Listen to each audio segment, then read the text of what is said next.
అందరికీ నమస్కారం. మీ అందరికీ తెలుసు, మే 13న జరగబో సార్వత్రిక ఎన్నికల్లో జగనన్న ఆశీస్సుల మేరకు, అదేవిధంగా కావలి నియోజకవర్గ ప్రజల ఆశీర్వాదం మేరకు పెద్దలు గౌరవనీయులు రాజ్యసభ సభ్యులు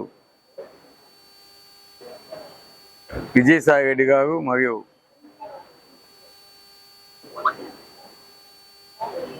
వైవి సుబ్బారెడ్డి గారు మరియు బేదాం మస్తాన్ రావు గారు వీరందరి ఆశీర్వాదంతో గౌరవ ముఖ్యమంత్రి జగన్మోహన్ రెడ్డి గారు కావలి నియోజకవర్గంలో మూడవసారి ఎమ్మెల్యే అభ్యర్థిగా నన్ను ప్రకటించడం నిజంగా చాలా సంతోషం.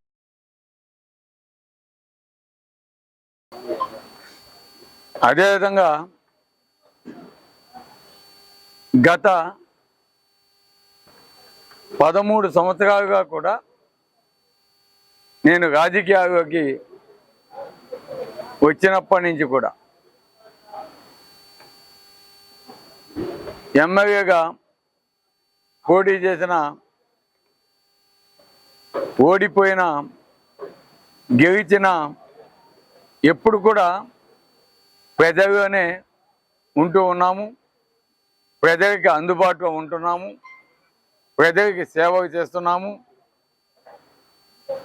భగవంతుని ఆశీస్సులు, కావలి నియోజకవర్గ ప్రజల ఆశీస్సులతోటి 2014, 2019 2 సార్లు కంటిన్యూస్గా ఎమ్మెల్యేగా కూడా గెలవడం జరిగిందంటే నిజంగా నా కావలి ప్రజలు నా మీద ఉన్న నమ్మకమేనని మీ అందరికీ కూడా గర్వంగా తెలియజేస్తున్నాను.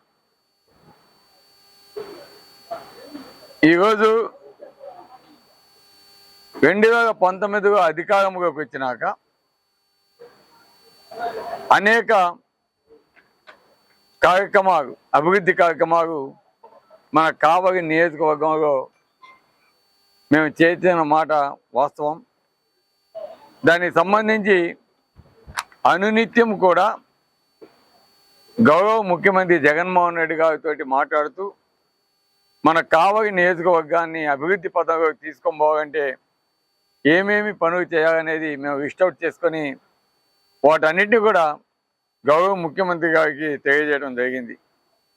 అందులో భాగంగానే ఈరోజు మీ అందరికీ కూడా తెలుసు, 2014లో ఎమ్మెల్యేగా గెలిచిన తర్వాత రామాయపట్నం పోర్టు లాంటిది వస్తే మన కావలి నియోజకవర్గం అభివృద్ధి చెందుద్ది కాబట్టి దాని మీద ఒక ప్రణాళిక చేసుకుందామని ఆనాడు కందుకూరు నియోజకవర్గం అయినా కూడా అక్కడ నాయకులు అంత ఇంపార్టెంట్ ఇవ్వకపోయినా కూడా ఆ పోర్ట్ అనేది వస్తే మన కావలి నియోజకవర్గం బాగుపడద్ది, అతి సమీపాన మనది ఉంది కాబట్టి దాని మీద మనం పోరాటం చేయాలని ఆనాడు రాజమోహన్ రెడ్డి గారితో కలిసి పాదయాత్ర చేసిన మాట అంతా కూడా మీ అందరికీ తెలిసిన విషయమే. ఈరోజు అందులో భాగంగానే ఆనాడు అప్పటి ముఖ్యమంత్రి స్పందించి దాని మీద చిట్ట చివరకు ఎన్నికలు వస్తున్నాయని ప్రజలని మోసం చేసేదానికి ఫౌండేషన్ స్టోను చంద్రబాబు నాయుడు గారు వేయటం జరిగింది తప్ప చిత్తశుద్ధితో రామాయపట్నం పోర్ట్ అనేది కంప్లీట్ చేద్దామని ఆయన మనసు లేదు. అదేవిధంగా ఫిషింగ్ హార్బర్ కూడా మాయమాటలు చెప్పి ఏ విధంగా తెలుగుదేశం పార్టీ నాయకులు కావచ్చు, చంద్రబాబు నాయుడు గారు కావచ్చు ఒక ఫౌండేషన్ స్టోన్ వేసి మోసం చేశారో ఒకసారి అర్థం చేసుకోవాలి.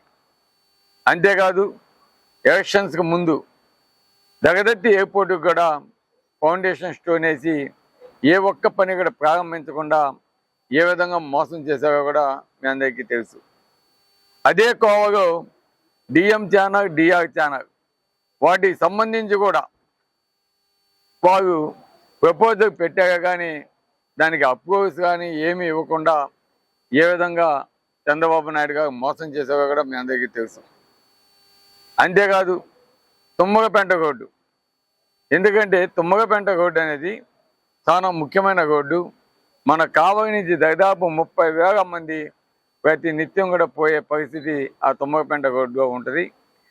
ఆ తుమ్మగపెంటకి సంబంధించిన గ్రామాలు కావచ్చు, అనగారిపాలెం సంబంధించిన గ్రామాలు కావచ్చు, అదేవిధంగా జువ్వదిన్నె ప్రాంతానికి పోయే మత్స్యకారులు కావచ్చు, అంతా కూడా ఆ రోడ్డు మీదే పోయే పరిస్థితి.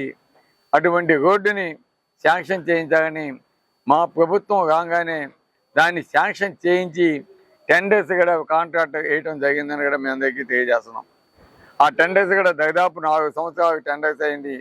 ఆ టెండర్స్ వేసిన వ్యక్తే ఈరోజు దగదత్తి మెయిన్ రోడ్డు కావచ్చు, అదేవిధంగా మనకి మన ఇసుకపల్లి నుంచి నెల్లూరు పోయే రోడ్డు కావచ్చు, అల్లూరు మీదుగా నెల్లూరు పోయే రోడ్డు కావచ్చు, అదేవిధంగా తుమ్మగపెంట రోడ్డు కావచ్చు, ఇవన్నీ కూడా ఒకే కాంట్రాక్టర్ తీసుకోవడం జరిగింది కాంట్రాక్ట్ అని కూడా మీ అందరికీ తెలియజేస్తున్నాం. ఇకపోతే మన కావలి పట్టణంలో ముఖ్యంగా మన ప్రధాన ట్రంక్ రోడ్డుని అభివృద్ధి చేయాలా, వ్యాపారస్తులకు అనుగుణంగా ఉండాలని చెప్పి దానికి సంబంధించి ఎస్టిమేషన్స్ అంతా వేయించి కాంట్రాక్టర్ స్టార్ట్ చేయడం కూడా జరిగింది. 2 సైడ్ డ్రైనేజ్ కూడా కంప్లీట్ చేయడం జరిగిందని కూడా మీ అందరికీ తెలియజేస్తున్నాను. ఎందుకు చెప్తున్నానంటే ఈరోజు కావలి నియోజకవర్గ ప్రజలంతా కూడా ఆలోచించాలి. ఈరోజు మీరు ఎంతో నమ్మకం పెట్టుకొని కావలి నియోజకవర్గాన్ని అభివృద్ధి చేస్తాడు అని మీరు నమ్మకం పెట్టుకొని ఉండబట్టే రెండోసారి నన్ను గతంలో 2014లో మనకి అనేక అవాంతరాలు తెలుగుదేశం ప్రభుత్వం కల్పించినా కూడా 2019లో నన్ను గెలిపించారు కాబట్టి తప్పకుండా మీకు మంచి చేయాలా, మన కావలి నియోజకవర్గాన్ని అభివృద్ధి చేసేదానికి మనకి ఒక చక్కటి అవకాశం ఇచ్చాడని నా వంతు కార్యక్రమం నేను ఈ కార్యక్రమాన్ని కూడా చేయడం జరిగింది. అందులో భాగంగానే రామాయపట్నం పోర్టు జగన్మోహన్ రెడ్డి గారి చేతుల మీదుగా ఫౌండేషన్ స్టోన్ వేయించిన 1.25 సంవత్సరానికి ఒక బెత్ రెడీ అయిందంటే నిజంగా ఆ పనులు ఒక వరల్డ్ రికార్డు టైంలో చేసిన విధంగా చేశారని కూడా మీ అందరికీ తెలియజేస్తున్నాను. అంతేకాదు జబర్దస్త్ ఫిషింగ్ హార్బర్ ఈరోజు ఆల్మోస్ట్ 95% కంప్లీట్ అయిపోయి ఈరోజు మత్స్యకారులకి దాన్ని అంకితం చేసే దిశగా కూడా ఈరోజు చేయడం జరిగిందని కూడా తెలియజేస్తున్నాను. ఈరోజు ఈ 2 ప్రాజెక్ట్స్ కావలి పట్టణానికి తయమానికం. కావలి పట్టణం ఏదైతే బ్రహ్మంగా చెప్పారో కావలి కనకపట్నం అనే దానికి ఈ 2 ప్రాజెక్ట్స్ చాలా ఇంపార్టెంట్. అదేవిధంగా అవి మొత్తం కూడా కంప్లీట్ చేయి అందుబాటులోకి వస్తే కావలి నియోజకవర్గం అభివృద్ధి చెందుద్ది, కావలి పట్టణం కనకపట్నంగా మారద్దని కూడా మీ అందరికీ తెలియజేస్తున్నాను. అంతేకాదు ఈరోజు కావలి ట్రంక్ రోడ్డు ఈరోజు అర్ధాంతరంగా కొంత డ్రైనేజీ వర్క్ కంప్లీట్ అయిన తర్వాత దాన్ని కాంక్రీట్ రోడ్డుగా రూపుదాల్చే సమయంలో ఈ క్వారీకి సంబంధించి కొన్ని పనులు సీజ్ చేయడం వల్ల క్వారీ సీజ్ చేయడం వల్ల మెటల్ అందుబాటులో లేకపోవడం వల్ల వారికి మెటల్ చీమకుర్తి నుంచి తీసుకురావాల్సిన కారణంగా గిట్టుబాటు జరగక టెండర్స్ రద్దు కాబట్టి మళ్ళీ టెండర్స్ వేసేదానికి ప్రపోజల్స్ అని ఇక్కడ పంపించడం జరిగింది. దీనంతటికీ కారణం కూడా ముఖ్యంగా ఇప్పటి అభ్యర్థిగా పోటీ చేస్తున్న కావ్య కృష్ణారెడ్డి అనేది కావలి నియోజకవర్గ ప్రజలంతా కూడా గుర్తుపెట్టుకోవాలి. ఎందుకంటే ఈరోజు మన కావలి రైతాంగం కోసం సమ్మర్ స్టోరేజ్ ట్యాంక్ కావలి చెరువుని సమ్మర్ స్టోరేజ్ ట్యాంక్గా మార్చేదానికి కావచ్చు, అదేవిధంగా అల్లూరు ట్యాంక్ని ఈరోజు మన రైతాంగానికి ఎక్కడ కూడా ఒక ఎకరా కూడా ఎండకూడదు అని కావలి చెరువుని బ్యాలెన్సింగ్ రిజర్వాయర్ చేసేదానికి మనం చేసిన ప్రయత్నం, దానికి సంబంధించిన అప్రూవ్స్ అన్ని కూడా ఆల్మోస్ట్ ఫైనల్ దశగా ఉన్నాయని కూడా మీ అందరికీ తెలియజేస్తున్నాం. దాంతోపాటు సంఘం బైపాస్ కెనాల్, ఎందుకంటే మనకి చాలా అన్యాయం జరుగుతుంది మన రైతాంగానికి. గతంలో ఏ నాయకుడు కూడా దాని గురించి ఆలోచించలేదు. ఈరోజు మనం ఆలోచించబట్టి మనకు వచ్చే వాటా ప్రతి ఒక్క నీటి బొట్టు కూడా మన రైతాంగానికి అందాలని చెప్పి దానికి భాగంగా ఈరోజు మనకి సంఘం బైపాస్ కెనాల్ అనేది చాలా ముఖ్యం. మనకి ఒదిగే ప్రతి ఒక్క నీటి బొట్టు కూడా మన కాలువకి కావాలి కానీ కరిగి కాలువకి పోయి మనం మోసపోకూడదని చెప్పి దానికి సంబంధించిన ఎస్టిమేషన్స్ అని కూడా రెడీ చేయించి టెండర్ ఫామ్కి రెడీ అయి ఉన్నాయని కూడా మీ అందరికీ తెలియజేస్తున్నాను. ఈ విధంగా మనం ఇవన్నీ కూడా చేయడమే కాకుండా దుత్తగూరు నుంచి కావలి యానాదిరెడ్డి బొమ్మ వరకు కూడా రోడ్డు అభివృద్ధి కార్యక్రమాలు, వైడనింగ్ కార్యక్రమాలని కూడా చేపట్టి ఆల్మోస్ట్ 90% కంప్లీట్ చేయడం జరిగిందని కూడా మీ అందరికీ తెలియజేస్తున్నాను. అంతేకాకుండా పెద్దపాను రోడ్లో కౌగమ్మ బ్రిడ్జి దానికి కూడా శాంక్షన్ తెప్పించి టెండర్స్ ఏదైతే దొత్తుకో మన ఉదయగిరి జంక్షన్కి రోడ్డు వేస్తున్నారో అదే కాంట్రాక్టర్ చేత వేయించి దాన్ని తొందరగా స్టార్ట్ చేయించడానికి ప్రయత్నాలు చేసిన మాట వాస్తవం. అది తొందరగా అతను స్టార్ట్ చేసి కంప్లీట్ చేస్తాడని కూడా మీ అందరికీ తెలియజేస్తున్నాను. ఈరోజు అవే కాకుండా మన తాగపాలెం రోడ్డు అంటే మన తుమ్మగపెంట రోడ్డు నుంచి ఏనుగురు బావికి కనెక్టింగ్ రోడ్డు మీ అందరికీ తెలుసు, ఈ మధ్య కంప్లీట్ చేయడం జరిగింది. 100% వర్క్ కూడా 10 కిలోమీటర్ రోడ్డు వేయించడం జరిగింది. అదేవిధంగా చెప్పగవి నుంచి మన రామాయపట్నం పోర్టు వరకు ఆ రోడ్డు కూడా మా హయాంలో కంప్లీట్ చేయడం జరిగింది. అదేవిధంగా బోగోగు దగదత్తి మండలం అనేక గ్రామాలకి కాంక్రీట్ రోడ్స్ అవి కూడా ఏర్పాటు చేసి కంప్లీట్ చేయడం జరిగింది. అవే కాకుండా ఈరోజు ముఖ్యంగా మన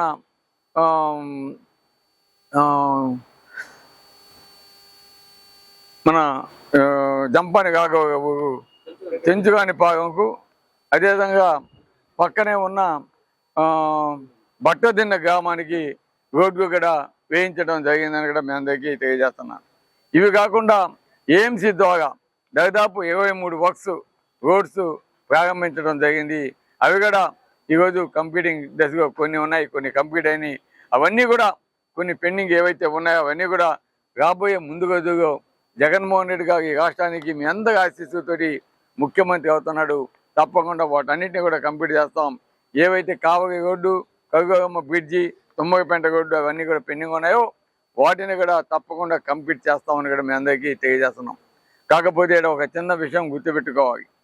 ఈరోజు తెలుగుదేశం పార్టీ, ఎందుకంటే మీ అందరికీ కావలి నియోజకవర్గ ప్రజలందరికీ కూడా తెలుసు నేను ఏ విధంగా రాజకీయాగా వచ్చాను, ఏ విధంగా రాజకీయాగా ఉంటున్నాను, ఏ విధంగా ప్రజలకి సేవ చేస్తున్నాను, ఇవన్నీ కూడా ప్రతి ఒక్కరికి తెలుసు. కానీ తెలుగుదేశం నాయకులు ఈరోజు మా మీద విమర్శించేదానికి ఏమీ లేక ఈరోజు ఏదో ఒకటి బురద కాగానే కార్యక్రమాలు ఏ విధంగా చేస్తున్నారో ప్రతిపక్షాలతోటి కుమ్ముక్కాయ ఈరోజు కావాలని కొంతమంది చేత స్టేట్మెంట్స్ ఇచ్చి ప్యాకేజ్ ఇష్టాలని ప్రోత్సహించిన ఘనత ఈరోజు తెలుగుదేశం పార్టీ నాయకులు, అది కూడా కావ్య కృష్ణారెడ్డి అని కూడా తెలియజేస్తున్నాను. ఎందుకంటే అతనికి తెలుసు ఇటువంటివన్నీ చెయ్యాలా, లేకుంటే ప్రజలు నమ్మరు అని ఈరోజు మా మీద బురద జరిగే కార్యక్రమాలు ఏ విధంగా చేస్తున్నారో మేము చూస్తాను. కాకపోతే ఈరోజు మేము ఒక సంస్కారం అనేది మాకు ఉంది కాబట్టి మేము ఎక్కడెక్కడ వాటి గురించి మాట్లాడలేదు. ఎందుకంటే మా కావలి నియోజకవర్గ ప్రజలకి తెలుసు నా గురించి, మా జీవిత చరిత్ర అంతా కూడా వాళ్ళకి తెలుసు కాబట్టి మేము మాట్లాడకుండా ఉన్నాము, మాట్లాడలేదు. ఈరోజు మనసు విప్పి ఈరోజు మీ ముందుకు వస్తున్నాను. ఎందుకంటే ఈరోజు నేను ఈ మధ్య ఒక సోషల్ మీడియాలో ఒక కార్టూన్ చూశాను. శ్రీరామచంద్రుడు అంట కావ్య కృష్ణారెడ్డి. ఈరోజు ఆ 7 కేసులతోటి రామగిరి ప్రతాప్ కుమార్ రెడ్డి, 8 కేసులతోటి పసుపుగడి సుధాకరు ఈ విధంగా కార్టూన్ చేస్తున్నారు, చూస్తున్నాము. కావలి ప్రజలు కూడా అర్థమయ్యేగా చెప్పాల్సిన అవసరం, బాధ్యత నా మీద ఉంది. ఎందుకంటే ఈరోజు ఒకటే మేము చెప్తున్నాం, ఈరోజు నన్నే కాదు నా కుటుంబాన్ని కూడా ఈ కావ్య కృష్ణారెడ్డి అనే వ్యక్తి ఏ విధంగా ఆంధ్రజ్యోతిలో విషపుగాత గాయించారో ఒక్కసారి ఆలోచించడానికి కూడా నేను తెలియజేస్తున్నాను. నా కుటుంబం, మా మిస్సెసే కాదు మా కొడుకు వాళ్ళ మీద కూడా అభాండాలు వేసే విధంగా ఈరోజు అటువంటి కామెంట్స్ పెట్టించడం నిజంగా ఎంత నీచ రాజకీయాలు చేస్తున్నారో ఒక్కసారి ఆలోచించాలి కావలి నియోజకవర్గ ప్రజలంతా కూడా నేను కోరుతున్నాను. ఎందుకంటే గతంలో ఇటువంటి ఎక్కడక్కడ నేను చూడలేదు, మీరు చూడలేదు. గతంలో బీదా మస్తానరావు గారు కావచ్చు, విష్ణన్న కావచ్చు, మాగుంట పాగతక్క కావచ్చు, గతంలో అనేక మంది ఎమ్మెల్యేగా పోటీ చేసిన వారు కావచ్చు, ఎప్పుడు కూడా ఫ్రెండ్షిప్ అనేది ఇంపార్టెంట్ అన్నట్టు ప్రతి ఒక్కరు కలిసిమెలిసి కావలి స్నేహభావంతో పనిచేసేది. ఓడిపోయినా గెలిచినా కూడా అందరూ కలిసిమెలిసి ప్రతి ఒక్కదానికి అటెండ్ అయ్యేవారు. కానీ ఈరోజు అటువంటి సంస్కృతికి ఈరోజు తెగపడిందని నేను భావిస్తా ఉన్నాను. ఎందుకంటే అటువంటి వ్యక్తులు ఈరోజు ఈ రాజకీయాల్లోకి రావడం వల్ల రాజకీయాలని కలుషితం చేసిన మాట వాస్తవాన్ని కూడా కావలి ప్రజలు గుర్తించాలని కూడా తెలియజేస్తున్నాను. అందుకే నేను చెప్పాను, గతంలో నా మీద ఆరోపణలు చేసేదానికి ఏమీ లేక వారు కావాలని పని కట్టుకొని అబద్ధపు వాస్తవాన్ని క్రియేట్ చేసి వారు ఏ విధంగా నా మీద దుష్ప్రచారం చేయాలని చూశారో మీ అందరికీ కూడా తెలుసు. ఎందుకంటే ఈరోజు మేము వ్యాపారాలు వదులుకొని ఈరోజు ప్రజలతో గత 2009 నుంచి ఇప్పటిదాకా మేము ప్రజలతో ఉన్నాం. ఈరోజు అది కావలి నియోజకవర్గ ప్రజలందరికీ కూడా తెలుసు. ఎవరు ఎటువంటి వ్యక్తి అనేది కావలి నియోజకవర్గ ప్రజలకి తెలుసు. ఈరోజు మేము పేద కుటుంబం నుంచి వచ్చి చదువుకొని కష్టపడి బెంగళూరు వ్యాపారాలు చేసుకొని ఇక్కడ నాలాగా ఇబ్బంది పడకూడదు మన బిడ్డగా అని చెప్పి ఇక్కడ ఇంజనీరింగ్ కాలేజీ కావచ్చు, ఒక సిబిఎస్ఈ మంచి స్కూల్ కావచ్చు కట్టి ఈరోజు విద్యార్థుల కోసమే నేను చేశాను తప్ప ఇక్కడ రాజకీయంగా నేను సంపాదించుకోవాలని రాలేదు. రాజకీయంగా సంపాదిస్తే ఇక్కడ ఎంతో సంపాదించడానికి ఇక్కడేం అవకాశాలు ఏం లేవు.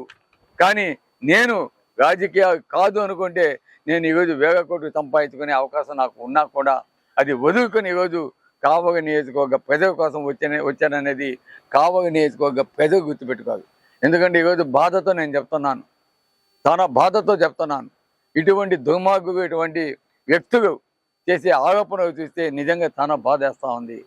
ఎందుకంటే ఎవరైతే ఈరోజు నిందారోపణలు మా మీద వేస్తున్నారో వాళ్ళ జీవిత చరిత్ర తీసుకుంటే ఒక్కసారి ఆలోచించండి. కావలి ప్రజలంతా కూడా మనసు పెట్టి వినండి.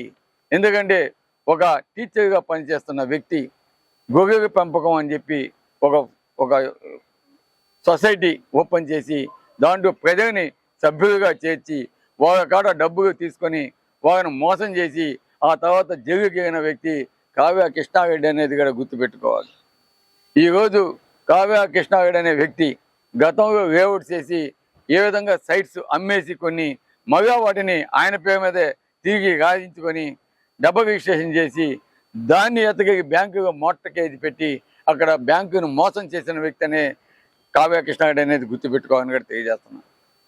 ఇంకా ఏదో కాదు, ఈరోజు ఆయన సొంత హౌస్ అంటే కొత్తది కాదు, పాత house survey number 901B site numbers 117, 118 దీన్ని మిస్సెస్ పేరుకి గిఫ్ట్ డీడ్ చేశారు.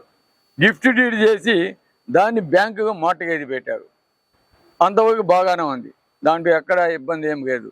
కానీ మళ్ళీ బ్యాంకుని మోసం చేసేదానికి 909/1Bని కాస్త సర్వే నెంబర్ మార్చి అవే సైట్స్ మళ్ళీ రిజిస్ట్రేషన్ చేసి గిఫ్ట్ డీడ్ చేసి దాన్ని మళ్ళీ ఎత్తగలిగి మళ్ళీ కెనరా బ్యాంక్ హైదరాబాద్లో మోర్టగేజ్ తీసుకున్న మాట వాస్తవం.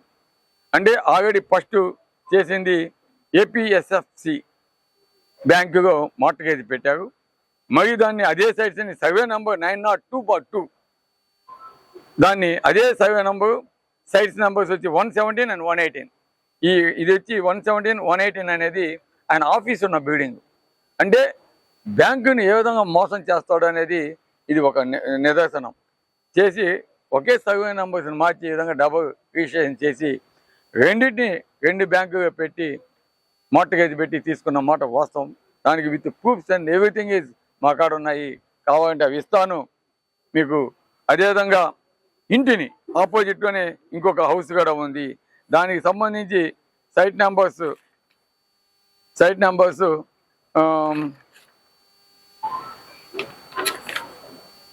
ఒక్క నిమిషం, దానికి సంబంధించి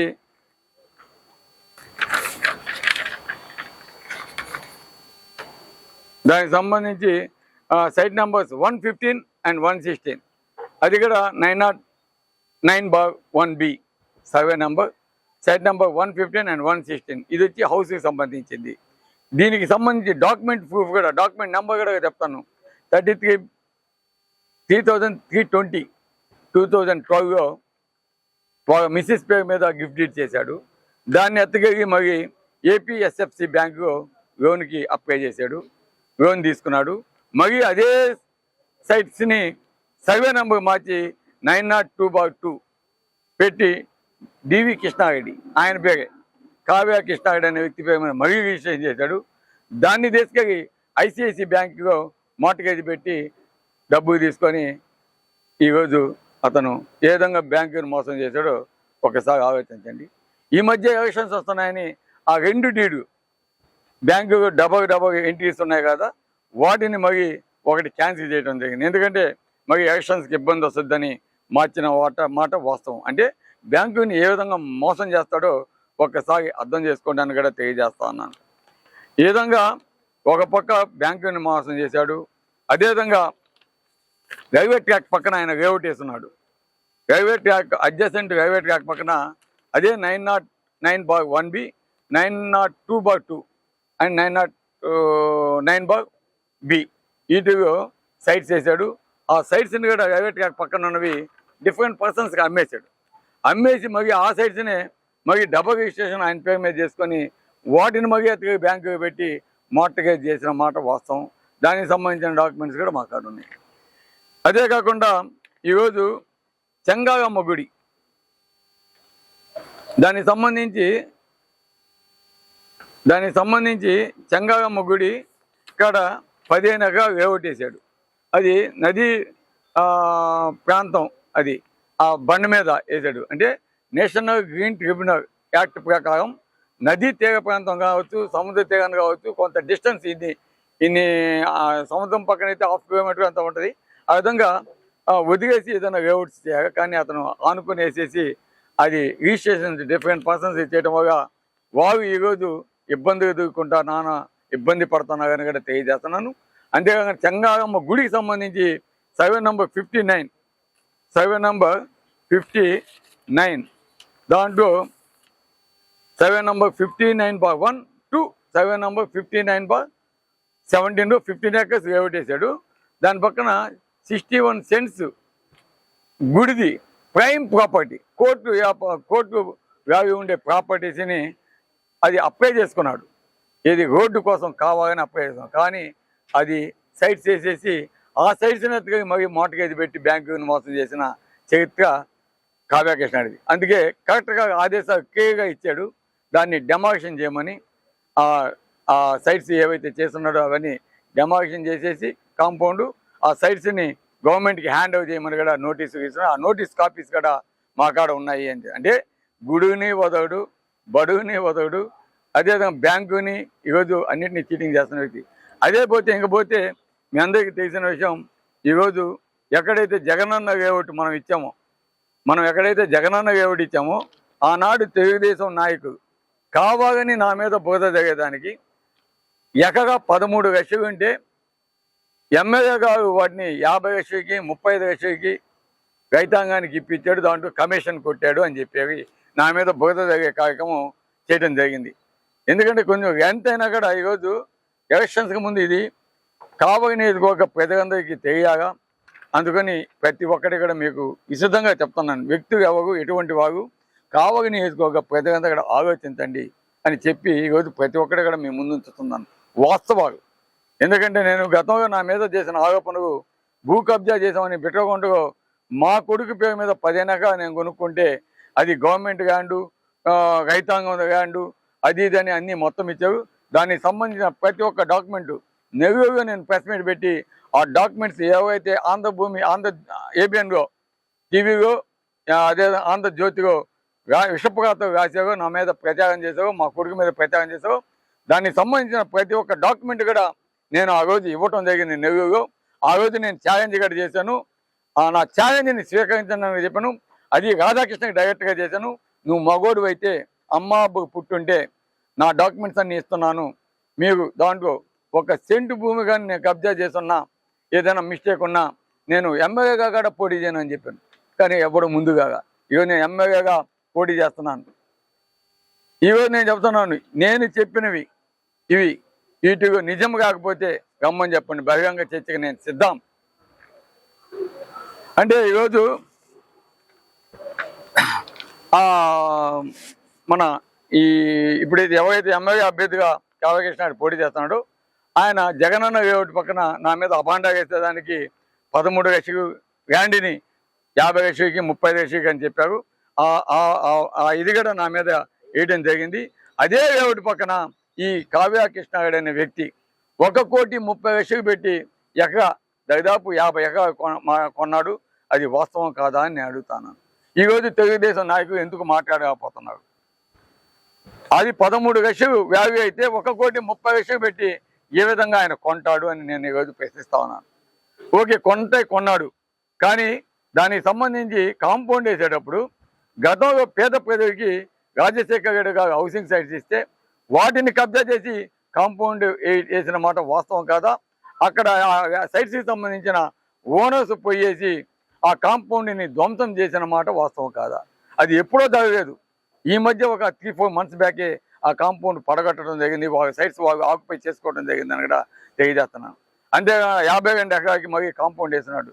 సెంటర్లో 12 ఎకరాలు ప్రభుత్వ భూమి ఉంది, దానికి ఏ విధంగా కాంపౌండ్ వేస్తాడని కూడా ప్రశ్నిస్తున్నా.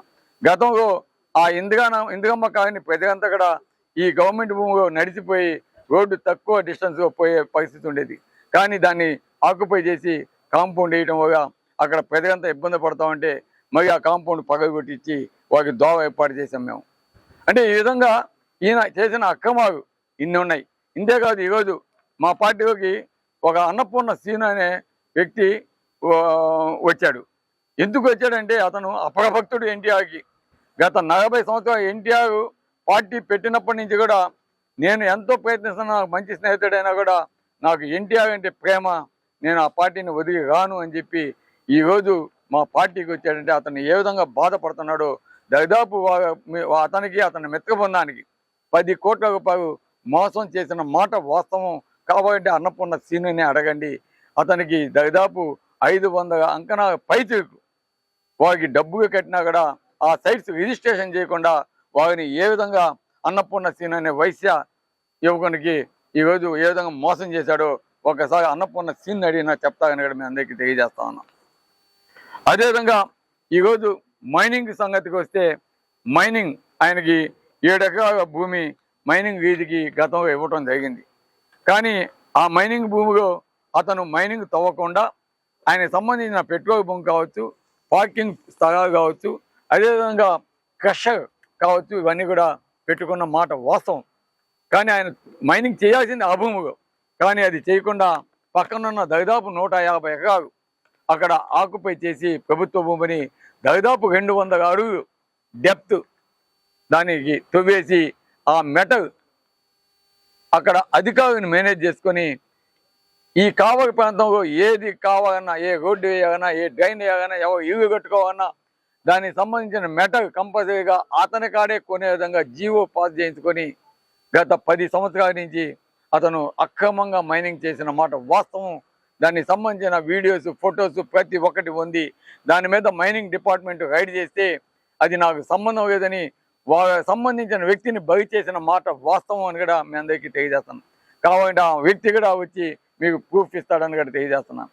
ఎందుకు చెప్తున్నా అంటే ఈరోజు 150 ఎకరాలు మైనింగ్ చేసి ఆ మైనింగ్కి నాకు సంబంధం లేదని చెప్పి ఒక లెటర్ ఆ పోలీస్ స్టేషన్లో ఇవ్వటం జరిగింది. ఆ లెటర్ కాపీ కూడా మా కాడ ఉంది. అదేవిధంగా వాళ్ళు ఏం చేశారంటే మైనింగ్ డిపార్ట్మెంట్ ఓకే నువ్వు చేయలేదు, నువ్వు చేయనప్పుడు నీకు సంబంధించిన ఎలక్ట్రిసిటీ బిల్స్ కావాలని చెప్పి వాళ్ళు ఎస్సీ ఆఫీస్కి అప్లై చేసి ఆ ఎలక్ట్రిసిటీ బిల్స్ అన్ని తీసుకుంటే మెటల్ కావాలంటే 20 mm 40 mm కావాలంటే క్రషింగ్ చేయాలి. ఆ క్రషింగ్ చేయడానికి ఎలక్ట్రికల్ మోటార్స్, మీటర్స్ అవన్నీ పనిచేస్తాయి.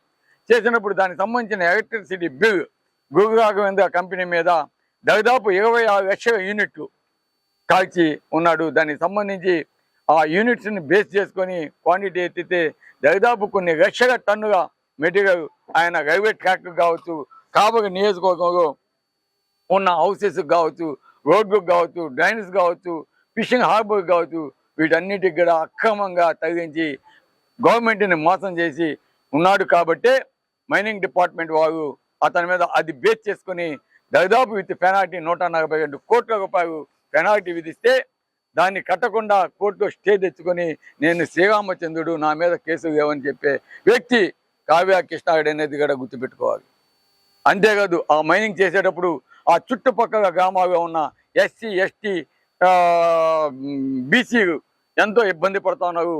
ఆ బ్లాస్టింగ్ చేసినప్పుడు ఆ ఇల్లుని కూడా క్రాక్స్ వచ్చేసి ఆ ఇల్లు పగులు వచ్చేసి లీక్ అవుతా ఉంటే వాళ్ళంతా పోయి అడిగితే వాళ్ళని మేము రౌడీతో బెదిరించి చంపేస్తామని చెప్పి బెదిరించిన మాట వాస్తవం అని మీ అందరికీ కూడా తెలియజేస్తాం. ఎందుకంటే సుబ్బారావు అనే వ్యక్తి డైరెక్ట్గా ప్రెస్ మీట్ ఉదయగా పెట్టాడు, కావగా పెట్టాడు. గతంలో ఇప్పుడు కాదు, గత 5 సంవత్సరాల నుంచి అతను పోరాటం చేస్తా ఉన్నాడు. ఆ ఎస్సీకి తరపున బీసీకి తరపున పోరాటం చేస్తుంటే వారిని గాలితో చంపేస్తామని కూడా బెదిరించిన మాట వాస్తవం. అతను స్వయంగా ప్రెస్ మీట్గా చెప్పిన మాట వాస్తవం అని కూడా మీ అందరికీ తెలియజేస్తున్నాను. అంతేకాదు ఆయన